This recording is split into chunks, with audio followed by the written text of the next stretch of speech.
हरि ओम्. सहस्राण्डभोक्ता त्वया शूरनामा हतस्तारकः सिंहवक्त्रश्च दैत्यः ममान्तर्हृदिस्थं मनः क्लेशमेकं न हंसि प्रभो किं करोमि क्वयामि. सहस्र अण्डभोक्ता त्वया शूरनामा हतः तारकः सिंहवक्त्रः च दैत्यः मम अन्तः हृदिस्थं मनः क्लेशम् एकं न हंसि प्रभो. हे प्रभो किं करोमि क्वयामि. So this shloka is telling the story of Kartikeya's birth. The whole purpose was to kill Tarakasura, right? So here the list of the asuras killed by him are given, which is Shurapadma, Tarakasura and Simhamukha. Vaktra means mukha, so Simha Vaktra or Simha Mukha. So Shurapadma did, before going into the meaning of the shloka, let's see what happened. So Shurapadma did Ghora tapas to Shiva, and Shiva appeared before him, and as usual the asuras ask that they don't get killed by anybody, and then he also says that he can only be killed by Shiva's offspring, and there is a condition how that offspring should be born. Without the union of Shiva and Shakti, he should be born, and that's why we all know how Kumara Sambhavam happens. So I'll quickly recap the story of Kumara Sambhavam, where Shiva and Shakti are inside their harem, and they are indulging in Shringara Rasam at that time. So what happens is, when Shiva's energy is going to come, it is so powerful that the earth cannot bear it. So the Devas are urging someone to go kind of disturb their Shringara Rasa at that time. So they send Agni. When Agni comes there and they get disturbed, Shiva gets really angry and he wants to curse him when Parvati stops him from doing so. And then he asks for Yachakam. Yachakam, not to beg. So at that time she gives the Bijam of Shiva. That's the only thing she had at the time. She gave it to him and he consumed it. So at this, Parvati gets really angry that he consumed that the Retas, Bijam, seed of Shiva. Retas is called semen. So he consumed that. So she curses him, saying that you will be a Sarva Bhaksha. You eat everything, right? Fire consumes everything. So she curses him like that, and then he rushes back to the Devas. Now what happens is, because he is carrying that Retas, it is so powerful that, and we know whatever we give to Agni, he goes and gives all the Devas. There is a Havir Bhagam for everybody, right, in it. So everybody becomes pregnant. All the Devas, everyone becomes pregnant, from Indra, Brahma, everybody becomes pregnant. So now they don't know what to do. And because it's so powerful, it could perish everything. So they're asking what to do to Vishnu and everybody. And they say we have to only sing stotrams on Shiva. Such being the case, they start to praise Shiva and everything, and then Shiva appears and says what should be done. Shiva says, you vomit. He says to the Devas, vomit the Retas. So they vomit and it becomes a huge gold, lustrous gold mountain. And then Agni doesn't know what to do. He asks Shiva, and Shiva says you should go and place it, discharge it in someone's womb. Then Agni says it is so powerful. Who has the power to bear such an unbearable Retas? It is so powerful. How can somebody bear it in their womb?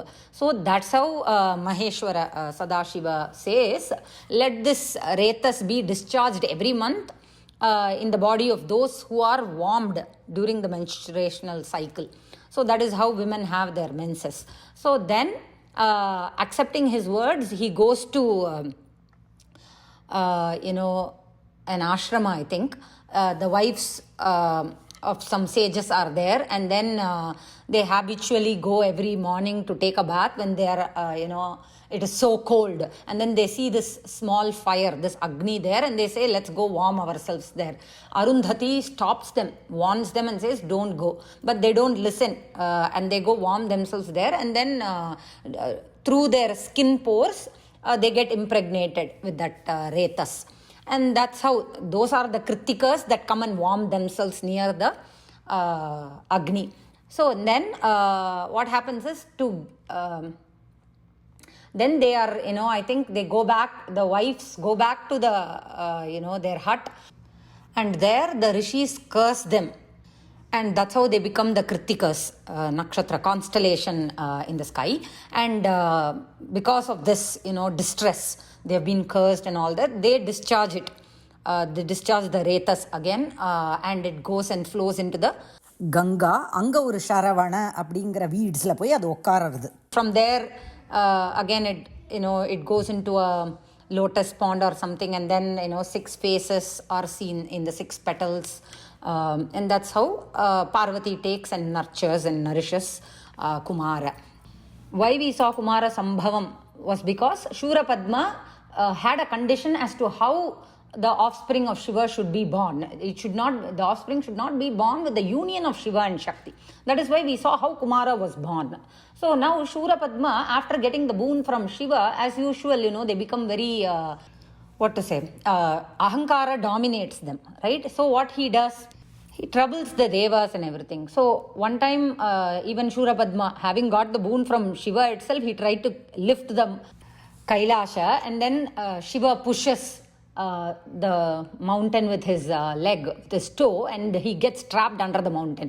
And then from there, Shurapadma does stotram to Shiva, and then Shiva, having pleased, blesses him. This is similar to Ravana also. Okay. After that, Shurapadma establishes a big, like a capital.